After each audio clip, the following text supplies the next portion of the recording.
तो हेलो अभी है फैमिली, कैसे हो आप लोग? Hope you are doing well. तो आज देखिए हमारे साथ हैं हमारे मित्र वेंकटेश। तो वेंकटेश बेसिकली हैं बेंगलोर से और यहाँ हमारे साथ ही जैपनीज लैंग्वेज पढ़े थे। एंड उसके बाद इन्होंने आईटी में जॉब कर रहे हैं, मतलब बेसिकली आईटी नहीं, मैकेनिकल इंजीनियर एंड रोबोटिक्स में जॉब कर रहे हैं ये। तो रोबोटिक्स के जिन बंदों को बहुत सारे क्वेश्चन थे, मेरे पास बहुत सारे क्वेश्चन आते हैं उनके कि रोबोटिक्स में क्या स्कोप है, मैकेनिकल में क्या स्कोप है। तो आज हम इनको पकड़ के ही लाए हैं, इनके घर पे आया हूँ मैं। ये थोड़ा एयरपोर्ट के पास रहते हैं, तो आज इनसे बहुत सारे सवाल पूछेंगे। आप लोगों का जो भी क्वेश्चन है, सबसे पहले मैं ये पूछना चाहूंगा वेंकटेश से कि तुमने मैकेनिकल ही क्यों चुना और रोबोटिक्स को कैसे चुना? थोड़ा सा एक चीज ध्यान दीजिएगा कि वेंकटेश को हिंदी बोल लेते हैं लेकिन थोड़ा सा प्रॉब्लम होती है, तो बीच बीच में कहीं अगर इंग्लिश या जैपनीज घुस जाए तो मैं उसको कर दूंगा बाद में, ठीक? नमस्कार। मैं जब छोटा बच्चा था तब ये ट्रांसफॉर्मर वगैरह देख के उसका फैन था। अच्छा, मूवी ट्रांसफॉर्मर और ये कार्टून पे भी आता है ना, उसको देख के रोबोटिक्स पे बहुत इंटरेस्ट था। इसलिए मैंने जब बड़ा हुआ तो फिर पूछने लगा था, अगर ये प्रपंच में तो रोबोट्स का नाम सच में ट्रांसफॉर्मर होता है क्या? सच में टर्मिनेटर जैसा कुछ होता है क्या? कुछ होता है लाइक इसलिए लेकिन मुझे पता चला ये रोबोटिक्स बेंगलोर पे भी ये रोबोटिक्स के काम करने वाले एक मेरी माँ का दोस्त था। उससे इंटरव्यू जब किया तो पता चला कि ये उतना एडवांस नहीं है रोबोटिक्स। नॉर्मल रोबोटिक काम होते हैं और फैक्ट्री पे तो ऑटोमेशन करते हैं। और वो भी तो रिसेंटली वो बहुत एडवांस हुआ। 10-15 इयर्स पहले उतना एडवांस नहीं होता। इसलिए मैं अगर ह्यूमनॉइड रोबोट भी फिर सिर्फ डेवलपमेंट में होता, तो तब मैंने सोचा था कि मैं ये ह्यूमनॉइड रोबोट डेवलप करने के लिए वो क्या पढ़ना चाहिए। इंडिया पे तो उसके लिए उतना सब्जेक्ट वैसा कुछ नहीं है। मैकेट्रॉनिक्स है, मैकेनिकल है, इलेक्ट्रिकल है, इलेक्ट्रॉनिक्स है और कंप्यूटर साइंस है। लेकिन रोबोटिक्स का ये सब्जेक्ट है ना, वो सब कुछ इंक्लूडेड है। मुझे तो कंप्यूटर साइंस में खुद से पढ़ सकता हूँ, वो तो मेरा कॉन्फिडेंस था पहले से। लेकिन मैकेनिकल, इलेक्ट्रिकल और इलेक्ट्रॉनिक्स उसका बात तो मैं खुद से नहीं पढ़ सकता। कोई मुझे पढ़ाए तो मैं सीख सकता हूँ। तब मुझे एक चॉइस आया था, ये तो मैकेनिकल का, इलेक्ट्रॉनिक्स का। 12th पास के ये तो कुछ चूज करो। अगर तब मेरे पेरेंट्स के साथ बहुत ही झगड़ा हुआ था क्यों सीएस नहीं रहे।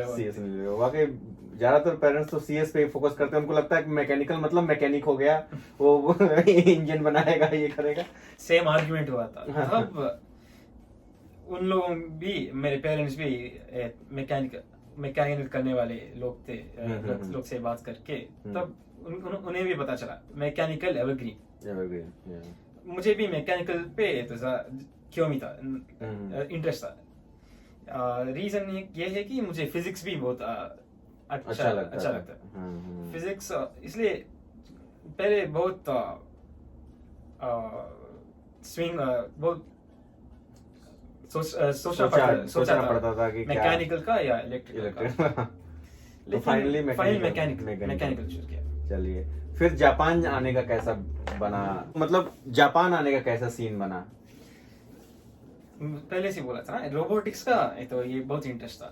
और सच बोलो तो इंडिया पे रोबोटिक्स का उतना स्कोप नहीं है। मास्टर्स तो वगैरह सब कुछ कर सकते हो और रिसर्च तो थोड़ा कुछ कर सकते हो, वो भी सिर्फ आईआईटी वगैरह उन जैसे प्लेसेस पे, university, high top rank universities पे। लेकिन अगर वो रिसर्च नहीं करना चाहते हो सच में, उस फील्ड एंटर करना चाहते हो, तो फिर इंडिया पे उतना स्कोप नहीं। इंडिया पे लेबर चीप है, तो फिर ऑटोमेशन उतना एडवांस भी नहीं। हाँ, एंड आपने बेंगलोर से ही करी आपकी डिग्री? हाँ, बेंगलोर से ही करी, मैकेनिकल। एंड देन उसके बाद तुरंत आप आ गए यहाँ पे? या थोड़ा जापानीज पढ़ी वहां पे? थोड़ा था, थोड़ा पढ़ा सा था। पढ़ा था। पढ़ने के बाद यू केम टू जापान, मतलब जापानीज लैंग्वेज स्कूल में एडमिशन लिया। हम्म। हम लोगों के साथ ही आए। वैसे वेंकटेश सबसे मतलब होनहार कहते हैं ना इसको, कि हमारे क्लास का सबसे होनहार बंदा वेंकटेश ही थे, जिन्होंने एक एक बार में सारे आपका जेएलपीटी का 3, 2, 1 सब एक एक बार में क्लियर करा। अभी आप किस कंपनी में काम कर रहे हैं? उस कंपनी का नाम है HCI, काबुशिकी आशिया HCI। वो HCI। तो सिस्टम इंटीग्रेटर का कंपनी है। ये हमारा ये कंपनी का काम ये है कि अगर कोई क्लाइंट्स आ गए, उसका नीड्स होगा ना, हम हमारी फैक्ट्री पे ये रोबोट चाहिए और ये रोबोट ये काम करना चाहिए। फॉर एग्जांपल ये यहाँ से ये कन्वेयर से ये कन्वेयर पे पिक एंड प्लेस करना चाहिए, या फिर ये स्क्रू वगैरह वो सब लूज करना चाहिए, या ये नॉर्मल जो जिसके लिए इंसान जरूरत है लेकिन उतना डिफिकल्ट काम नहीं कर, वो तो ऑटोमेशन कर सकते हैं ना। इसलिए वो तो हमारा कंपनी करता है। अगर ये क्लाइंट आता है तो उस रिक्वेस्ट पे हम सब सिमुलेशन सब करते हैं, ये कर सकते हैं हम, ये नहीं देख सकते ये रोबोट से नहीं होगा ये काम वगैरह, सब कुछ ड्राफ्ट करके हम प्रोग्रामिंग करते हैं। बहुत सारे बंदे मुझसे पूछते हैं, बहुत से लोग इंडिया में पूछते हैं कि मैकेनिकल इंजीनियर का जापान में क्या स्कोप है, रोबोटिक्स का क्या स्कोप है, तो उसको कैसे डिराइव करोगे? आपने तो जापान में आप 3 साल, लगभग 3 साल हो गया, तो आपने तो देख ही लिया होगा कि क्या स्कोप है, आपका फील्ड भी वही है। तो कुछ बताएंगे किस तरीके का स्कोप है, कैसा है यहाँ पे, अगर बंदे कैसे आए तो उनको जॉब ढूंढने में आसानी होगी, किस तरीके से समथिंग। ओके, मैं जापान पे इंडियन का बंदे बहुत लोग से मीट कर रहा हूँ। ये बड़ा बड़ा कंपनी होता है ना, तो मित्सुबिशी, टोयोटा, ये यहाँ पे काम करने वाले लोग तो डायरेक्ट प्लेसमेंट से आता है। तो नॉर्मली जापानीज कंपनीज इंडिया जाते वहाँ पे डायरेक्ट रिक्रूटमेंट भी करते हैं कभी कभी। लेकिन अगर वो अपॉर्चुनिटी नहीं है तो फिर यहाँ पे आके भी जापानीज पढ़ के भी कर सकते हैं। और सबसे बड़ी बात कि जो लोग इंडिया में हैं, जो मैकेनिकल में जॉब चाहते हैं जापान में रह करके, उनके लिए जापानी कितनी जरूरी है? बहुत ज्यादा जरूरी। अगर मल्टीनेशनल कंपनी है, अगर बहुत बड़ा कंपनी है तो फिर थोड़ा सा लीवे होगा, लेकिन छोटा जापानीज कंपनी या जापानीज का ही ये कंपनी है तो। और मुझे लगता है कि इंडिया से डायरेक्ट जो कंपनियां वो प्लेसमेंट भी नहीं लेती इस तरीके से कि आपको जापान में रह के वो काम कराएं। बेसिकली कुछ कंपनियां लेती हैं जो कि आपको जापानीज भी पढ़ाती हैं ऐसे होता है। एंड जापानीज बहुत ही जरूरी। मैंने पहले भी कई बार बोला है कि अगर आपको जापान में जॉब करना है तो जापानीज आनी ही चाहिए, अदरवाइज फिर आप नॉर्मल आपकी लाइफ में भी जापानीज जरूरी है वो भी नहीं कर पाएंगे। तो जापानीज पढ़िए, उसके बाद आप आइए। तो बाकी और चीजें मैकेनिकल से रिलेटेड कुछ स्कोप की बात कर रहे हो, बहुत सारा स्कोप है मैकेनिकल इंजीनियर को। तो ये जापानीज वाले लोग भी, जापानीज कंपनीज भी बहुत रिक्रूट कर रहे हैं ना। डिजाइनिंग और नॉर्मल फैक्ट्रीज पे भी उतना प्रोबेबली इंडियंस के लिए फैक्ट्री पे काम करना बहुत अच्छा नहीं लगेगा, लेकिन एक्सपीरियंस के लिए अच्छी अपॉर्चुनिटी अच्छी है। हाँ। और डिजाइन और नॉर्मल मैकेनिक में जब यहाँ पे पार्ट टाइम जॉब कर रहा था, मैं नॉर्मल मैकेनिक का पार्ट टाइम जॉब कर रहा था। वो तो मेरा कॉलेज तो कोई संबंध नहीं था, लेकिन फिर भी पार्ट टाइम जॉब कर रहा था और सच में कार्स के साथ काम कर रहा था, तो वो भी मुझे अच्छा लगा। और कौन सी क्वालिफिकेशन नीडेड है? अभी ये क्वेश्चन आया है आदित्य के का कि scope of robotics in Japan, what qualification are needed and average salary को तो छोड़ दीजिए इनकी, best university for robotics in Japan and which DLPT level is required. अगर आप रोबोटिक्स का क्वालिफिकेशन की बात कर रहे हैं तो मैकेट्रॉनिक्स या कंप्यूटर साइंस जरूरी होगा। रोबोटिक्स तो अभी ये क्वालिफिकेशन का बात कर रहे हैं तो मैंने अभी बोला था ना, हमारी हमारी कंपनी सिर्फ रोबोट्स को ये अगर बड़ी बड़ी कंपनी है तो मित्सुबिशी, कावासाकी, यास्कावा, इन जैसी कंपनी रोबोटिक आर्म्स तो का मैन्युफैक्चर करते हैं आर्म्स वगैरह हैं। और वो हम सिर्फ प्रोग्राम करते हैं। लेकिन उन कंपनी से कंपनी लैंग्वेज का बैरियर तो होगा वो तो, डिफरेंट लैंग्वेज, इसलिए वो तो कॉलेज पे तो न पढ़ नहीं सकते, लेकिन नॉर्मल लॉजिकल थिंकिंग उसका तो जरूरी है। इसलिए थोड़ा सा बैकग्राउंड तो होनी ही चाहिए, थोड़ा C++ तो का हाई स्कूल लेवल।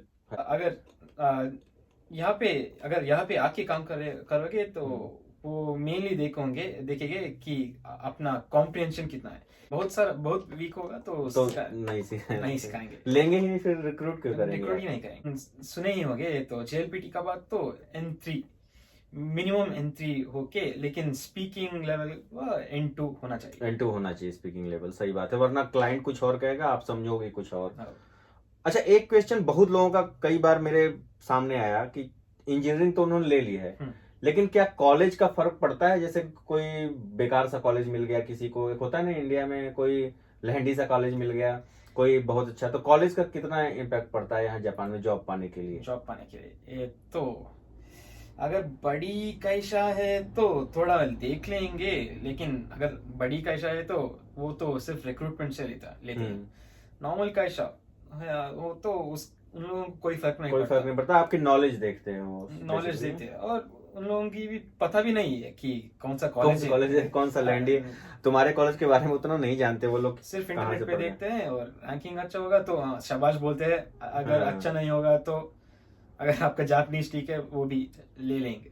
तो आप उनको खुद से अपने नॉलेज से कितना कन्विंस कर सकते हो, ये मैटर करता है। आपका कॉलेज तो उनको पता भी नहीं कि तुम कौन से कॉलेज पढ़े हो, बस वो इंटरनेट पे चेक करेंगे, है कॉलेज तो ठीक है, अदरवाइज फिर कोई फर्क नहीं पड़ता यार, आराम से आओ। तो मैकेनिकल इंजीनियरिंग में बेसिकली कैरियर यहाँ पे अच्छा है, सैलरी वगैरह अच्छा है? अगर एक्सपीरियंस हो तो बहुत अच्छा है सैलरी। हाँ, आपकी कंपनी में भी कई लोग इंडियन काम करते हैं? हाँ, अभी मेरी कंपनी पे SC ग्रुप है, वो तो सिर्फ R&D, रिसर्च एंड डेवलपमेंट, सिर्फ एक बंदा जापानीज, पूरे लोग इंडियन है। अच्छा, वो यहीं पे है, मतलब सेम यहीं पे इजमियोस पे रहते हैं। हाँ, बताइए, बहुत सारे इंडियन है यार आप लोग भी। तो मैकेनिकल इंजीनियर का काफी स्कोप है यार, और मैकेनिकल इंजीनियर से फिर आप रोबोटिक्स में जा सकते हैं, जैसा वेंकटेश ने बताया। हालांकि मैं IT वाला बंदा नहीं हूँ, तो मुझे थोड़ा आप ही लोगों की तरह कम समझ में आता है, बट जो लोग IT वाले हैं, IT में पढ़ रहे हैं, उनको तो समझ में आ ही रहा होगा, वो अपने हिसाब से फिर लगा लो आधा। लाइफ कैसी चल रही है जापान आने के बाद? इंडिया की लाइफ और यहाँ की लाइफ में कितना चेंजेस है? थोड़ा सा अपार्ट फ्रॉम एजुकेशन और उससे हट के पूछ रहे हैं। मैं तो ओसाका पे रहता नहीं ना, इसलिए मैं तो बैंगलोर से आया था, और बैंगलोर सिटी था। यहाँ पे तो थोड़ा मतलब विलेज टाइप है, लेकिन उतना भी विलेज नहीं। हाँ, मतलब डेवलप्ड है और शांत है, बहुत शांत है। हाँ, मैं आया, मैं देखा कि तुम कैसे यहाँ सरवाइव कर रहे हो, क्योंकि हम लोग तो वहां रहते थे ओसाका में, सिटी में। अब यहाँ पे डायरेक्ट अचानक से आ गए, मैं आ गया, मैंने देखा कि यहाँ तो मतलब उतना भीड़ भाड़ भी नहीं, शोर शराबा भी नहीं, काफी शांति। तो मुझे लगा कि मन ही नहीं लगता होगा यहाँ तो। नहीं, ऐसा कुछ नहीं, मुझे तो शांति बहुत अच्छी। वैसे तुमने लगा रखे हैं 3-3, 4-4 PC वो खेलने के लिए, PS5, यहाँ पे देखिए PS5 वगैरह सब रखा हुआ है, सारा मतलब पूरा सेटअप है। कहाँ फर्क पड़ेगा, कहाँ मन तो लगेगा? आदमी को एक इंटरनेट दे दीजिए और सिस्टम दे दीजिए, बाकी समय तो वीकडेज में तो ऑफिस ही रहता होगा। तो आप लोगों को कोरोना से वो नहीं हुआ, मतलब वर्क फ्रॉम होम वगैरह? वर्क फ्रॉम होम तो हमारे लिए उतना है नहीं, रोबोट्स तो नहीं, तो हम वर्क फ्रॉम होम नहीं कर सकते। लेकिन क्यूगियो थे ना, पेड लीव, उस वक्त या कुछ खुद का स्टडी करना चाहते तो कर सकते हैं। तो जापान की कंपनियों में क्या ब्लैक कंपनीज भी होती हैं? हाँ, वो तो है। अगर आप सच में यहाँ पे काम करना चाहते तो ब्लैक कंपनी पे काम रिकमेंडेड नहीं है, वीसा भी नहीं मिलेगा, पकड़ जाएंगे तो कैसे पहचाने ब्लैक कंपनीज को, कोई आइडिया? नॉर्मली वो कैश पे सब कुछ काम करते हैं, और पहले ही बोल सकते हैं थोड़ा लीव वगैरह का भी शायद स्ट्रक्चर कुछ अजीब तरीके का होता है। वो भी है। और वो पहले से ही बोलेंगे ये कंपनी के बाद कोई कुछ किसी से भी बात मत करो, अगर पुलिस कुछ पूछ भी तो ये तो हाँ, वो पहले ही आपको मना करेंगे। अच्छा, सैयद पूछते हैं, mechanical engineering have job in Japan, if have how much salary we get in this field in Japan. तो मिनिमम तो वही होती है ना जो हर फील्ड में होती है, जापान में भी। तो आई थिंक अगर आप फ्रेशर हैं और किसी मैकेनिकल इंजीनियरिंग या किसी भी रोबोटिक्स कंपनी या किसी में जा रहे हैं, तो मिनिमम सैलरी मुझे लगता है 18 मान वाली होगी। वो तो Same. जहाँ रहते हो वहां से अलग है। अगर टोक्यो पे काम कर, हाँ, वो सिटी के अकॉर्डिंग थोड़ा चेंज हो जाता है, क्योंकि कोई सिटी, भाई अब इंडिया में भी तुम कोई दिल्ली में काम करो या फिर मुंबई में काम करो, बेंगलुरु का में काम करो, तो उसका पे स्केल थोड़ा सा चेंज हो जाता है, क्योंकि वो महंगी सिटीज हैं, उसमें थोड़ा ज्यादा। अब छोटे सिटी में काम करोगे तो पे थोड़ा सा कम ही मिलता है ना। वही जापान में भी वेजेस जो होता है वो सेम ही होता है, वो तो है। मिनिमम वेजेस सेम होता है सबका। और उसके बाद आपका पोटेंशियल और हाँ, आपका मेहनत, आपका एक्सपीरियंस, आपका पोटेंशियल, वो आपको फिर आगे तक ले जाता है कि आपको 13 मान मिलेंगे, 23 मान मिलेंगे कि 30 मान मिलेंगे कि 40 मान। इंजीनियरिंग का तो अगर कोई एक्सपीरियंस नहीं होगे तो एक मैकेनिकल साइट हुआ 2,30,000। एक सवाल मेरा है कि बहुत सारे लोग मुझसे पूछते हैं कि क्या वो डायरेक्ट जापान में आईटी में एडमिशन ले सकते हैं, आईटी यूनिवर्सिटी, आईटी सेनमुन गाक्को, उसमें डायरेक्ट एडमिशन ले सकते हैं? आईटी सेनमुन गाक्को पे एडमिशन नहीं ले सकते। नहीं ले सकते। आईटी या अगर इंडिया से डायरेक्ट आना चाहते हैं वो तो सिर्फ यूनिवर्सिटी होता है। अच्छा, यूनिवर्सिटी में मतलब आ सकते हैं डायरेक्ट तो आ सकते हैं, लेकिन वो भी कोर्स पहले से ही चूज करना पड़ेगा, कौन सा वाला कोर्स, कौन सा वाला यूनिवर्सिटी। लाइक बंदे ने जापानीज नहीं पढ़ी है तो क्या वो यूनिवर्सिटी में एडमिशन ले सकता है? अगर जापानीज नहीं पढ़ेगा, जापानीज को कुछ नहीं पता है तो इंग्लिश कोर्सेज तो है, बट लेकिन अगर जापान अगर आएंगे तो थोड़ा सा तो जापानीज का जरूरी है।